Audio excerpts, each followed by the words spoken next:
Good evening, I'm Mike Yardley. Welcome to NewsMakers, the panel where we debate the week's issues through Canterbury eyes. It's a pleasure to introduce this week's intrepid opinioneers. National Party MP Aaron Gilmore, from Taylor Shore lawyer Kathryn Dalziel, and distinguished writer and author Bruce Ansley. Thank you very much for joining us. Thank you. We are going to start with National's big budget 1 week on. What is the mood of the voter? And has the budget met with most people's approval, or was it a suck up to the rich and powerful? Mr. Ansley, your report card. Well, I definitely think it was a suck up to the rich and powerful, but I think overall it's quite popular as well. Everybody always applauds a tax cut, but I think the real consequences of this budget are going to work through in the next few months, and whether it'll be as popular after the GST rises hit and some of the cuts come into effect. Look, I've lived through so many budgets which are always going to make things so much better. Very few of them actually have. They're always going to fix up our problem, but our problems still seem to exist. So, yeah, we'll watch the space. Watch the space. Do you think it was a courageous budget? I think that the government has shut off some loopholes, which I think was and some of those were positive steps by the government. Courageous? No, they appealed to their voting base, and I think fairness depends on which New Zealander you are. I don't think it was a budget that was for all New Zealanders. I have seen the statistic quoted, and I think it was Colin James who zeroed in on this. 73% of the total cost of the tax cuts go to the lower income group. That's right. Would that suggest the fairness test gets a tick? Well, from my understanding is that there is a different view to actually where the tax cuts are going to go, and you've also got to look at the consequences of the GST increase. For those who don't have mortgages and their spending is in areas where they have they're buying what was it, your day-to-day items, that's their taxes have just gone up. Why do the rich and powerful need such a whopping big tax cut, Aaron? Let's get this right. Taxes have gone up for multinational corporations, taxes have gone up for property speculators, and taxes have gone up for those who wrought loopholes through trusts. That's gone to give tax cuts to 73%, as Colin James pointed out, New Zealanders. 73% of New Zealanders are going to be paying no more than 17% taxes. There are very few countries in the world that can achieve that. This is a generational change in tax incentives to get people tax things that are bad, and those things that are good, i.e. work, make people better off. Superannuitants are going to be better off by back pocket post any other increases, about $10 to $15 a week, depending on the situation. Working New Zealanders, a mum and dad with 2 kids earning $50,000 a year on the average wage, just under the average wage, will be paying no tax. Now, if that's not fair, I don't know what is. And we had 80% of New Zealanders post a poll post the announcement of the budget say this was fair, equitable, and a good budget.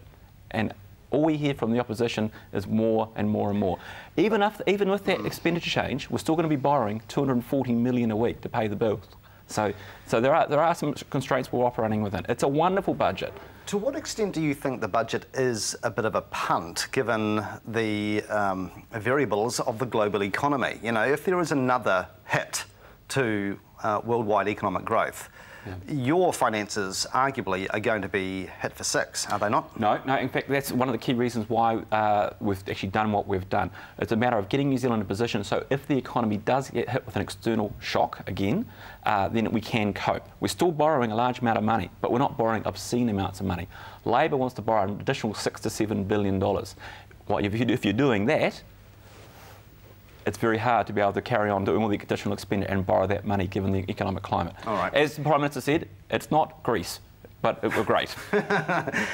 Do you think Phil Goff's job has got harder or easier since the budget?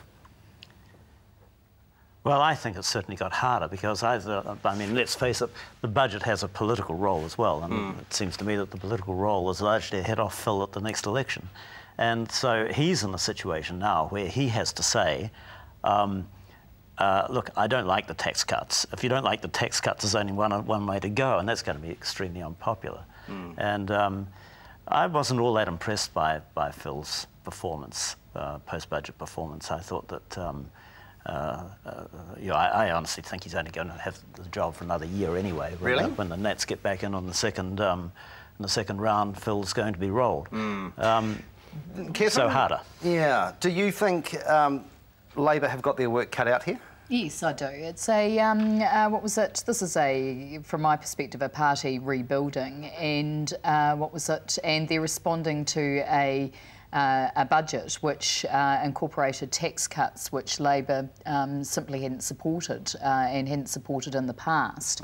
But the reality is that New Zealand didn't do as badly in the recession as Europe did, and we were very we were lucky in that respect. So and Labor's position is that that was because of their good management as well as the way that the banks were managed within both New Zealand and Australia, and National's taking all the credit for it. There's a lot of politics going on here, Mike. Is there an opportunity here for the Labor Party to woo the vote of the property investor?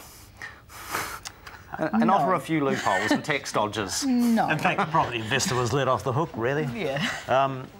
Despite all the rhetoric before the You reckon? thing. Well, I think his real problem is how do you get New Zealand to stop investing in property and start investing in something productive? Yeah. And, we've got a shonky finance sector.